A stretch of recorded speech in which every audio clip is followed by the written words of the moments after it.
How many times have you destroyed something important because of a poorly calculated reaction? A friendship? A relationship? An opportunity? Exactly. What no one tells you is that most people aren't really living. They're just reacting. Reacting to offenses, to criticism, to old emotional triggers, and in the process, losing control of their own lives. Now imagine if, from this moment on, you could fully master your emotions. Stop being dragged around by impulsive explosions and start acting with clarity, power, and real emotional intelligence. Sounds impossible? Then you need to stick around until the end. Because what you're about to learn here could completely change the way you relate to the world and to yourself. Silence, pause, focus, awareness, personal power. These aren't just nice-sounding concepts. They're invisible weapons. And if you learn to use them, you'll become someone no one can manipulate, provoke, or destabilize. Get ready. What comes next might flip a mental switch you never knew you had. There's a thin, almost invisible line between reacting and responding. And once someone learns to see it, life begins to change. Reaction is unfiltered, driven by raw emotion and internal triggers. Response, on the other hand, is born from awareness, shaped in the quiet space between stimulus and action. That space holds real personal power. Picture someone being provoked, yet choosing to breathe, observe, and only then speak. That's not weakness, it's mastery. Those who react give away their emotional control to others. It's like handing the world a remote control to your nervous system. But the one who responds becomes their own master. It's not about suppressing feelings, but rather channeling them wisely. Think of a boss who yells when a mistake happens. He loses authority. Now imagine one who calmly calls for a private talk. That's leadership. Both feel emotion, but what they do with it makes all the difference. This subtlety changes everything. Reacting can feel bold, even brave, but it's often just a bruised ego lashing out. Responding takes calm, emotional discipline, and above all, awareness.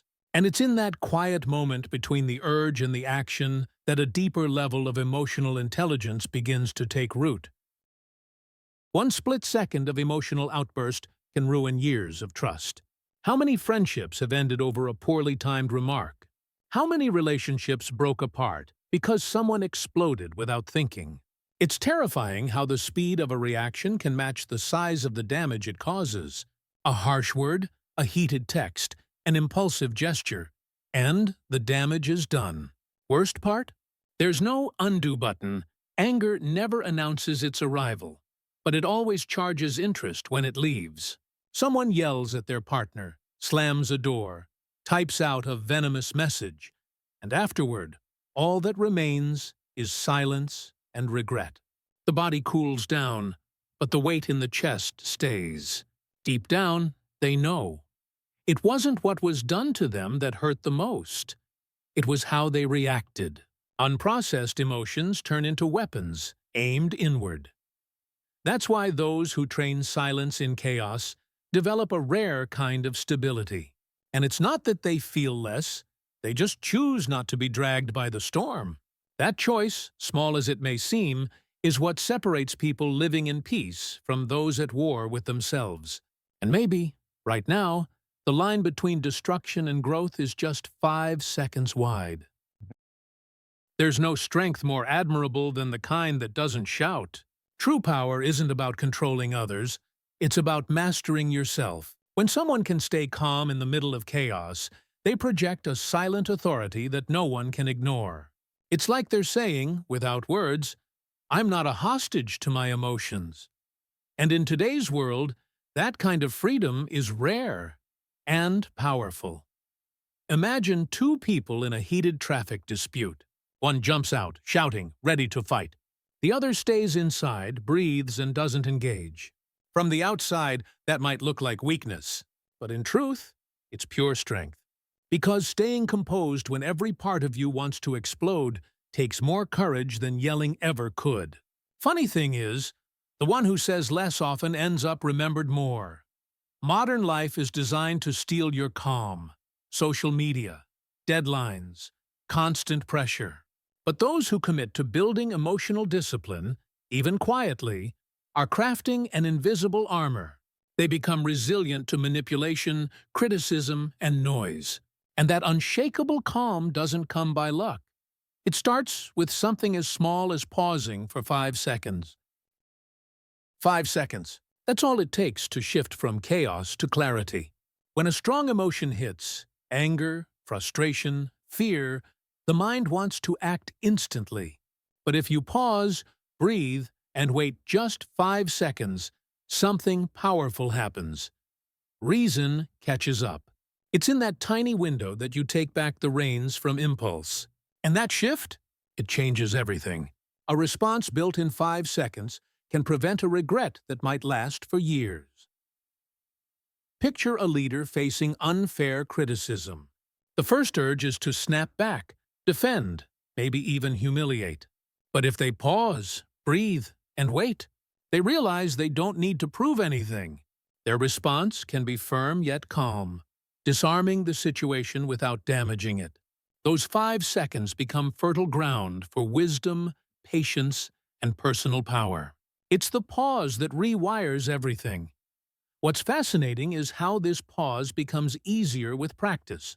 At first it feels forced, awkward even, but over time it becomes second nature.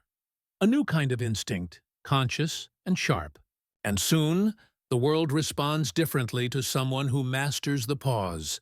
Because more often than not, the pain we carry isn't from what others do. It's from how we react.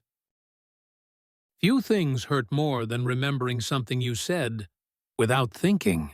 That shout you shouldn't have let out. That message you wish you could unsend. That look that cut deeper than any word. They linger. Time passes and the moment fades, but how you reacted sticks. Funny how the most lasting pain often doesn't come from what they did to you. It comes from what you did in return. Some carry decades of guilt for a single impulsive reaction that lasted seconds. A father who yelled at his child. A friend who stayed silent when they should have spoken up. A professional who lost it in front of everyone. These moments play like mental reruns, triggering the same emotional weight over and over. And the question that always returns, why did I act like that? That's where the shift begins. When you realize the real issue isn't what happened, it's how you handled it. That realization can be painful, but also incredibly freeing. Because once you understand that your response, not the situation, caused most of the damage, you gain power. The power to break the pattern. And that power grows stronger when you begin training yourself to respond, not react. Responding with awareness isn't a gift, it's a skill. Like any muscle, emotional control gets stronger with consistent training. Every moment of irritation, frustration, or discomfort is actually a hidden opportunity to grow. The key is in how you see it, as a threat or as practice. Those who see it as training evolve. Those who don't repeat the same old patterns. Take a tense conversation with someone close. The instinct is to interrupt, defend, or raise your voice. But what if, in that exact moment, you chose to listen fully, notice your feelings, and respond intentionally? You're reprogramming your brain to step out of automatic mode and into conscious action. Over time, this spreads into every area of life: work, family, even your finances. Emotional discipline becomes a quiet superpower. Of course, there will be days when the impulse wins. And that's okay. Training isn't about perfection. It's about persistence. Even a small win, like pausing before responding to a harsh comment, is a sign of progress. The secret is in repetition, in choosing again and again to hold your center. And as this habit takes root, the silence you once resisted begins to reveal its true power. In a world where everyone's shouting to be heard, the one who chooses silence stands out, not out of fear but out of wisdom. The right kind of silence at the right moment speaks louder than 1,000 rushed words. It shows inner mastery, emotional intelligence, and the awareness that not every battle deserves engagement. Sometimes staying silent cuts deeper than any comeback and earns more respect. Picture a heated debate. One person is yelling, gesturing wildly, losing their center. The other listens calmly. No rush, no noise. In that setting, silence becomes a form of strength. It disarms, confuses, and forces others to hear their own echo. Strategic silence is like a mirror. It reflects the storm back at the one creating it. That kind of impact can't be made with words alone. It comes from presence. Many mistake silence for weakness. But those who've tamed their ego know silence isn't surrender. It's self-control. And over time, those who practice conscious silence discover it works like a shield, blocking provocations, manipulations, and social noise. When used wisely, that silence becomes a weapon more powerful than any reaction. When silence is intentional, it stops being absence and becomes action. It turns into a refined form of defense against emotional chaos. Instead of entering the game of provocation, the person chooses to step off the board entirely. And that throws people off, because they expect noise, confrontation, reaction. But silence hands the emotional responsibility right back to them. And that's powerful. It's like holding up a mirror to a storm. This isn't about hiding or avoiding. It's precision. A well-timed silence breaks toxic cycles, exposes manipulation, and shuts down emotional blackmail. It's that moment when, instead of firing back, you just breathe and stay still. And in the vacuum created by your silence, the other person faces their own noise. It's uncomfortable, but incredibly effective. Real silence mastery begins when it stops being a shield and becomes a blade. An invisible blade that cuts through useless noise and protects your inner peace.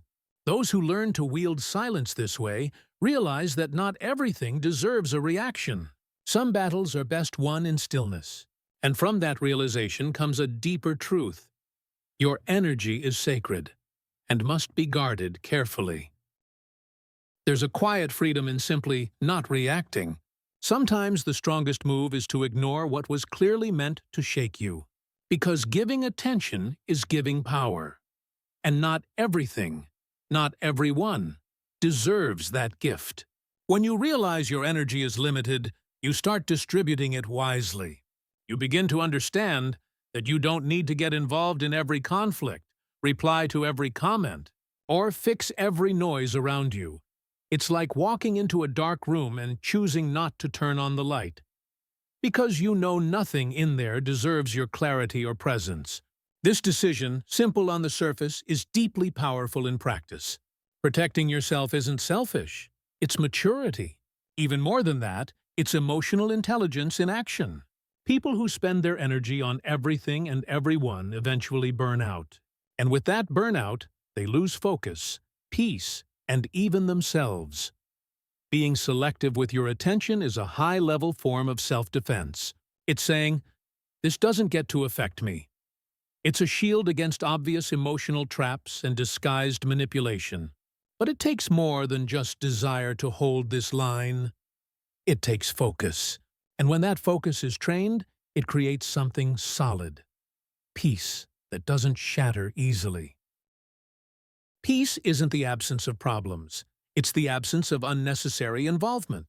People who practice selective focus learn to guard what enters their mental space. Because whatever you feed grows, be it chaos or clarity. That's why choosing to focus only on what matters is a rare but powerful act. In a world full of noise, those who stay centered on the essential become untouchable. It's like walking through a crowded, noisy market with your eyes fixed on your destination. You hear the chaos, sure, but you don't get pulled into it. That daily decision, often unnoticed by others, shapes your emotional state. It protects your energy and builds, brick by brick, a mental fortress. And inside that fortress lives your calm. Training selective focus takes discipline because emotional triggers are everywhere. A notification, a passive-aggressive comment, a subtle jab, they're all invitations to react. But those who practice filtering for what builds them up will naturally ignore what only distracts. Over time, that filtering becomes a habit, and the habit creates a mindset where only what strengthens, clarifies, and empowers is allowed in. Because in the end, the one who stays calm wins. In high-pressure moments, the calmest person in the room naturally becomes the leader. Calmness commands respect, inspires trust, and diffuses even the tensest environments. It's like a silent anchor in the middle of a storm. Nobody trusts someone who loses control easily, but everyone gravitates toward the one who keeps a steady gaze when everything is falling apart. Picture a work team in panic over a major problem. One person blames others, raises their voice, and fuels the fire. But another breathes deeply, listens, and speaks with clarity. That second person instantly becomes the center of the solution. Not because they feel less fear, but because they don't let fear make the decisions. And that calmness? It's contagious. Over time, calmness stops being something you aim for and starts becoming part of who you are. It's no longer forced. It's natural. But it didn't come from luck. It came from training, from treating every stressful moment as a test of strength. And through that process, something powerful begins to grow. A presence that can be trained even in life's smallest, most ordinary situations. Most people believe calmness is a personality trait, something you're either born with or not. But the truth is different. Calmness is trainable. You train it in traffic, when someone cuts you off. You train it in the long line at the bank, in tough conversations with your boss, in awkward family moments. Every small discomfort is a personal dojo. And those who treat life this way begin to turn the ordinary into emotional strength. It's not magic. It's repetition. Think of the difference between someone who explodes and someone who, faced with the same situation, just breathes and carries on. That second person didn't always act that way. They decided to. They chose to build patience, focus on their breathing, and tame their emotional triggers. The more they practiced, the more natural it became. At first, the mind screams. Later, it whispers. Eventually, inner stillness overtakes outer chaos. The secret is realizing you don't need dramatic moments to practice calmness. The real strength is built in those small, everyday situations. That's where emotional resilience gets forged. And in that quiet, almost invisible work, the ability to turn a knee-jerk reaction into a thoughtful response begins to take shape. They may look alike, but reacting and responding are fundamentally different inner movements. A reaction is automatic, driven by raw emotion, often soaked in frustration, fear, or anger. A response, however, is built. It comes from pause, reflection, and the understanding of what's really going on beneath the surface. It's like choosing between swinging in the dark or turning on the light before moving. Picture someone being publicly criticized. Reacting means firing back immediately, defending, maybe even shaming the other. Responding means absorbing, pausing, and possibly addressing the issue later in a different tone. Response is the path of those who know they're in charge of themselves. Reaction is the path of those still chained to their triggers. The difference is subtle, but life-changing. Once this difference is deeply understood, the internal game transforms. You start seeing every tough moment as a test of awareness. And when you realize that reaction is instinctual, but response is strategic, you begin to operate on a whole new level of emotional intelligence. A level where the habit of reacting gives way to a new kind of power. Most people don't realize it, but they live on emotional autopilot. They react because it's what they've always done. It's a pattern, repeated so many times it becomes second nature. A habit that controls them. They yell, they explode, they regret it later. And yet, when the same situation comes again, they react the same way, like a scratched record. And nothing changes until the pattern is exposed for what it is. Responding, on the other hand, requires something rare: presence. It demands full awareness of what you're feeling, why you're feeling it, and what's truly needed. Those who respond are choosing not to be a prisoner of past programming, choosing a higher response, a stronger self. And that choice changes everything. Slowly, you stop being driven by your emotions and start using them as a compass. This isn't about becoming robotic or emotionless. On the contrary, it's about feeling everything, but choosing what to do with it. Reacting is easy, but often destructive. Responding is harder, but infinitely more powerful. And to unlock this power, you first have to face something deeper: the emotional weight carried from unresolved past experiences. Anger isn't always about what just happened. Sometimes it comes from an old place, an echo of something unresolved. When someone reacts intensely to a small situation, it often means an old wound just got poked. These are emotional triggers, little landmines buried in the past, ready to explode in the present. And the hard truth? Most people don't even realize they're reacting to yesterday. Picture this. A boss raises their voice, and you freeze. But the freeze isn't about the boss. It's about a strict father from years ago. A partner takes too long to reply, and you spiral. But the anxiety belongs to a past abandonment. These invisible connections shape how we show up in life.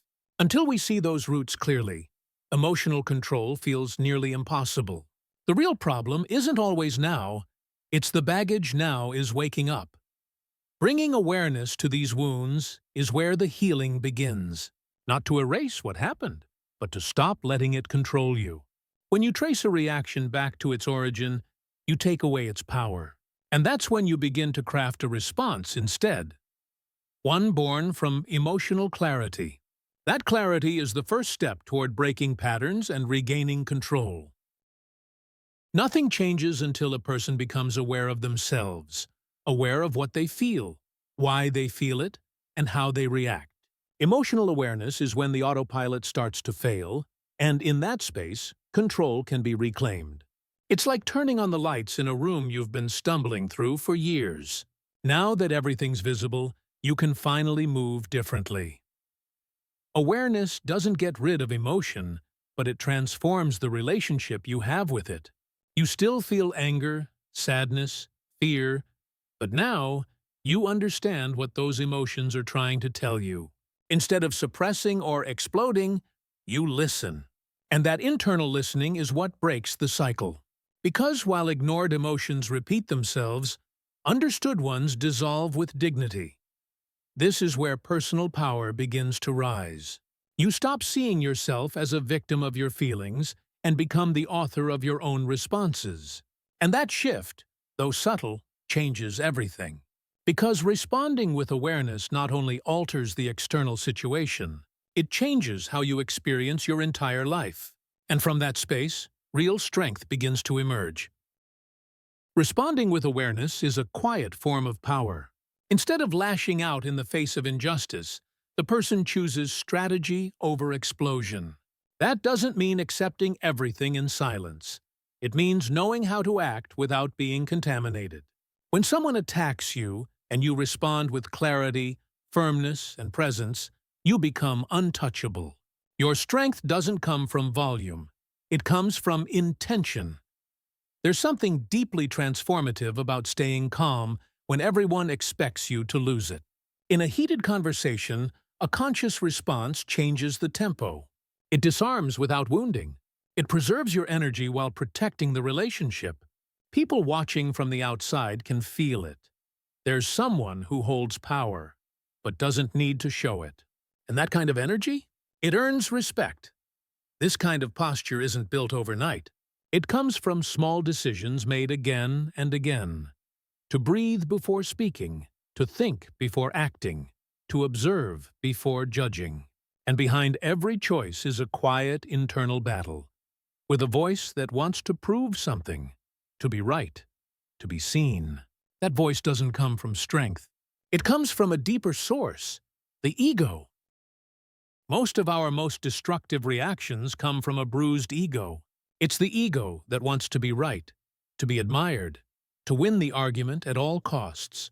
When someone challenges us, It's not just their words that sting, it's the threat to our sense of identity. The ego whispers, "You have to respond. You have to prove yourself." And before we know it, we're fighting battles that were never really ours. The ego turns criticism into personal attacks. It makes simple disagreements feel like war. It drains your energy defending things that don't even matter. It demands applause, panics in silence, and resents being ignored. As long as it's in charge, emotional control will always be fragile. The ego is reactive by nature. It doesn't understand stillness. The moment you start noticing the ego in action, everything begins to shift. When you ask yourself, "Is this real pain, or just my ego trying to protect itself?" you create distance from the drama. And in that space, clarity shows up. Clarity that allows for a powerful choice. Keep feeding the ego, or reach for something deeper, something lighter. A freedom that begins when you stop reacting and start letting go. When the ego loses its grip, silence becomes more comfortable than argument. You no longer feel the need to win every conversation, prove every point, or convince everyone. You just get quiet, because you realize that inner peace is worth more than any external victory. And that quiet isn't weakness, it's wisdom. The wisdom to walk away from fights, powered only by pride. Letting go of the ego is releasing the need for external validation. It's knowing your worth doesn't depend on what others think, say, or don't say.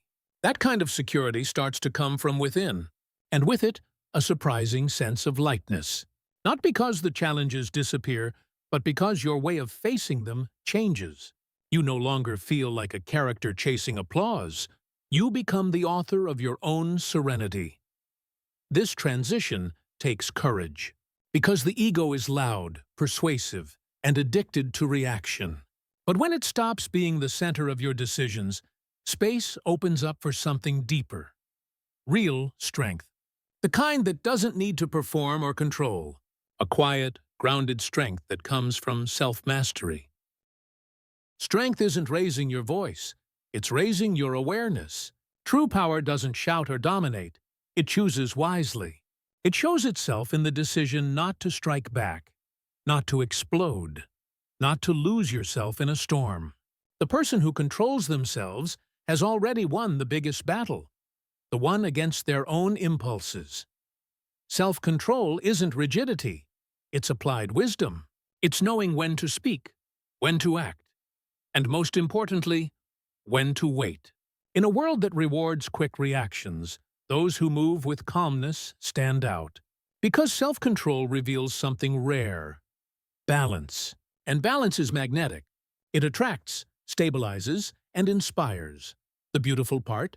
Self-control is something you can build. You're not born with it. You develop it, day by day, choice by choice. Every time you choose not to react impulsively, you get closer to a stronger version of yourself. A version that is calmer, clearer, and more grounded. And once that foundation is built, everything starts to shift. Your mind, your relationships, your entire life. Now that you understand the power of choosing to respond instead of react, the real question is, what are you going to do with it? Will you keep living as a hostage to your impulses, or start training the self-control that transforms lives? You don't need to change everything overnight. Just begin. One deep breath, one moment of silence, one conscious choice. How many situations could you have handled better if you had waited 5 seconds before reacting? How many arguments could have been avoided if you understood your emotional triggers? It's time to turn all of this into your advantage. Emotional mastery isn't just a bonus. It's the foundation of a powerful, peaceful life. If this content resonated with you, subscribe to the channel, turn on notifications, and share it with someone who needs to hear it. And tell me, what part hit you the hardest? What will you start practicing today? Drop it in the comments. Your transformation begins the moment you stop reacting and start responding with wisdom.